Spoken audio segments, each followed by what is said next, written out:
स्वागत है आप सबका इस नई वीडियो में। आज के इस वीडियो में हम बताएंगे रिवीजन यानी क्वेश्चन एमसीक्यू क्वेश्चन का सीरीज लाए हैं, जो कि 500 क्वेश्चन होगा प्रत्येक सब्जेक्ट का, और उसमें हम इसको एक्सप्लेन करेंगे अच्छा से। तो देखिए, वीडियो का ये पार्ट 1 है और ये फिजिक्स का वीडियो है। तो आप लोग देखिएगा क्वेश्चन क्या कर रहा है। क्वेश्चन नंबर 1 है, किसी पारदर्शी माध्यम में प्रकाश किरणें गमन करती है। तो आप लोग को पता है कि अगर पढ़े होंगे कॉन्सेप्ट, तो सीधी रेखा में गमन करती है। प्रकाश की कोई भी किरण हो सीधी रेखा में गमन करती है। तो right answer option number A होंगे। निर्वात में प्रकाश की चाल या हवा में निर्वात, या हवा में थोड़ा कम होता है निर्वात की अपेक्षा, तो 3 × 10⁸ मीटर प्रति सेकेंड होता है। यानी अगर कहीं कहीं पर ऐसे भी लिखा हो तो ऐसे भी चलेगा, मीटर प्रति सेकेंड एक ही है। उसके बाद क्वेश्चन नंबर 3 है, यहाँ से आप लोग कुछ पॉइंट को याद रखिएगा। किसी अवतल दर्पण की फोकस दूरी होती है। अगर अवतल दर्पण का बात आ जाए तो इसका मेन पॉइंट है, अवतल दर्पण की फोकस दूरी पूछे यानी आप पूछे तो ऋणात्मक होता है, और वक्रता त्रिज्या पूछे यानी आर पूछे, ये भी क्या होता है, निगेटिव होता है। तो ये आपको याद रखना है। अब आ जाए उत्तल पे, अगर यानी कॉनकेव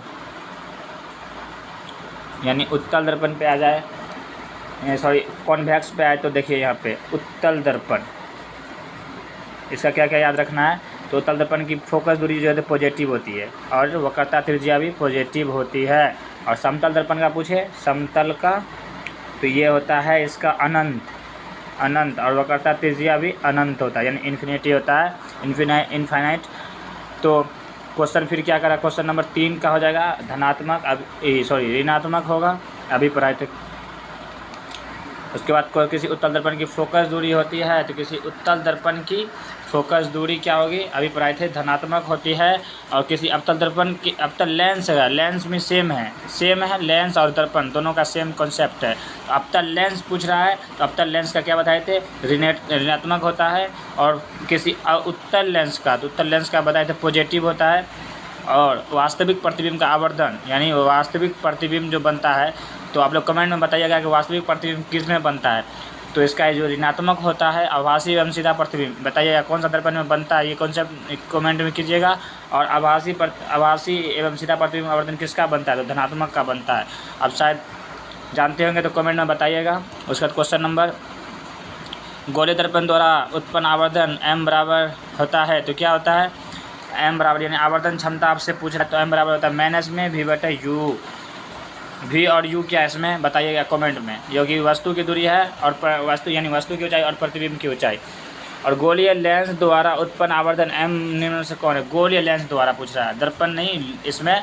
अब लेंस की बात आ गई, तो लेंस की जब बात आएगी तो ये प्लस में होता है, और दर्पण में होगा निगेटिव में होगा। अब यहाँ पे आपको एक देखिए चीनी परिपाटी है, इसको समझना आप लोग के लिए ज़रूरी है। तो चीनी परिपाटी हम बनाते हैं, देखिए ये एक दर्पण है, अवतल दर्पण है, दर्पण बना रहे हैं। ये देखिए प्रधान अक्ष है, आप लोग जानते हो कि यहाँ पे पोल कहते हैं इसको, और यहाँ पे आप लोग का वक्रता केंद्र है, यहाँ पे फोकस रहता है। तो देखिए क्वेश्चन का नहीं काटते हैं, चीनी परिपाटी के अनुसार मुख्य अक्ष है, देखिए अगर ऊपर की ओर दिशा लेंगे ये एक्स अक्ष है, और ये वाई के अक्ष है, यानी वाई अक्ष के ऊपर की ओर लेंगे यानी प्लस का चिन्ह होता है, तो ये जो होगा पॉजिटिव बनेगा। और नीचे की ओर लेंगे डाउन, तो ये हो जाएगा नेगेटिव। और एक्स अक्ष की ओर लेंगे यानी इस दिशा में लेंगे तो ये प्लस की होगा, अगर वक्रता केंद्र के इस साइड लेंगे तो ये नेगेटिव की ओर होगा। तो आप लोग को ये कॉन्सेप्ट अच्छा लगा होगा, यानी समझ में आया होगा। तो नहीं काटते चीनी परिपाटी के अनुसार मुख्य अक्ष के लंबवत ऊपर की ओर अनुदिश अपनी जाने में धनात्मक होता है। आप लोग कमेंट में बताइए कि नीचे की ओर लेंगे तो कौन सा दूरी है, मैंने साइन क्या होगा।